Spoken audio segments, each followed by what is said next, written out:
सोचिए, भारत का दिल्ली एक बहुत बड़े आतंकी हमले के निशाने पर थी। लेकिन शुक्र है कि हमारे सुरक्षा बलों ने इस साजिश को वक्त रहते नाकाम कर दिया और लश्कर तैयबा के एक बहुत बड़े कमांडर को गिरफ्तार कर लिया। चलिए इस पूरी कहानी को परत दर परत समझते हैं। तो आज हम 5 जरूरी सवालों के जवाब जानेंगे। आखिर ये साजिश थी क्या? इसके पीछे कौन था? दिल्ली पर हमले का प्लान क्या था? ये मास्टरमाइंड पकड़ा कैसे गया? और सबसे अहम, ये गिरफ्तारी भारत के लिए इतनी बड़ी जीत क्यों मानी जा रही है? तो सबसे पहले बात करते हैं उस ताज़ा घटना की जिसने दिल्ली को एक बहुत बड़े खतरे से बचा लिया है।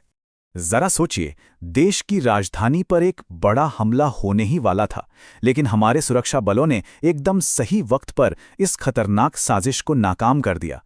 ये एक ऐसी कामयाबी है जिसने न जाने कितनी जानें बचाई हैं।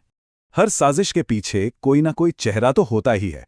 तो सवाल ये उठता है कि दिल्ली को दहलाने की इस खतरनाक योजना का मास्टरमाइंड आखिर है कौन? चलिए अब उस शख्स के बारे में जानते हैं। मिलिए शब्बीर अहमद लोन से।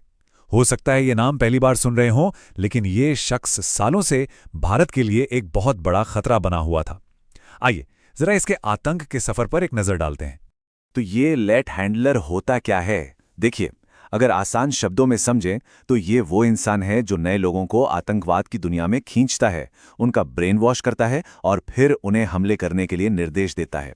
और शब्बीर लोन इसी नेटवर्क की एक बहुत अहम कड़ी था।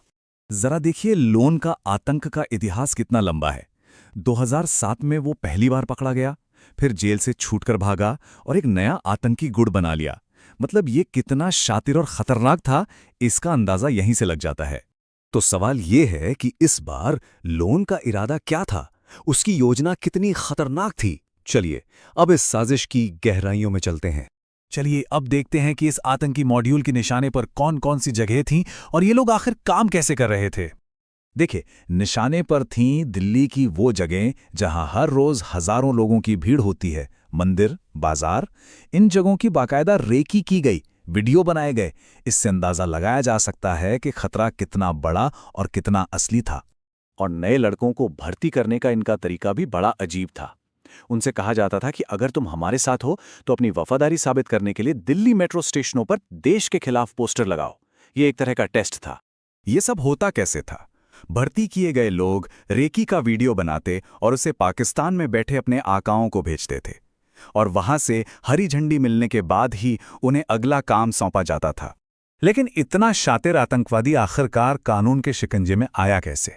अब कहानी के सबसे रोमांचक हिस्से पर चलते हैं कि आखिर उसे पकड़ा कैसे गया। इस गिरफ्तारी का श्रेय जाता है मॉडर्न टेक्नोलॉजी को।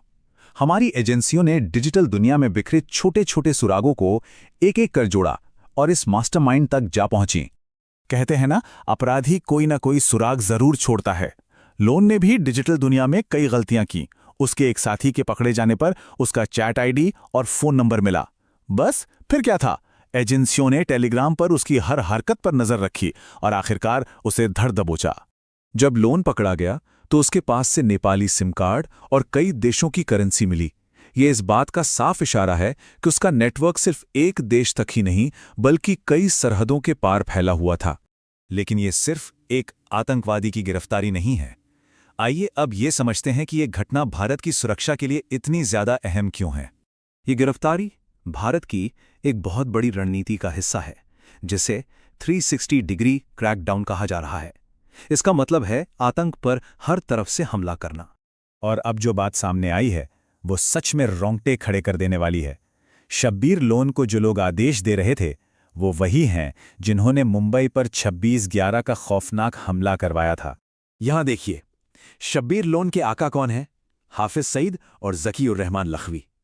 और 2008 के मुंबई हमलों के मास्टरमाइंड कौन थे? वही हाफिज सईद और ज़की-उर रहमान लखवी।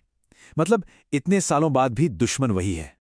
और यही बात गृह मंत्री ने भी कही है। 360 डिग्री क्रैकडाउन का मतलब सिर्फ बंदूक उठाने वाले आतंकियों को पकड़ना नहीं है, बल्कि उन्हें पैसा देने वालों, पनाह देने वालों, मतलब उनके पूरे के पूरे नेटवर्क को जड़ से उखाड़ फेंकना है। तो आखिर में सवाल ये उठता है कि जब आतंकी इतने हाईटेक हो रहे हैं तो हमारी सुरक्षा एजेंसियों को उनसे 2 कदम आगे कैसे रहना होगा? ये एक ऐसी लड़ाई है जो हर रोज, हर पल लड़ी जा रही है। जिस पर लोगों की राय भी अलग अलग हो सकती है।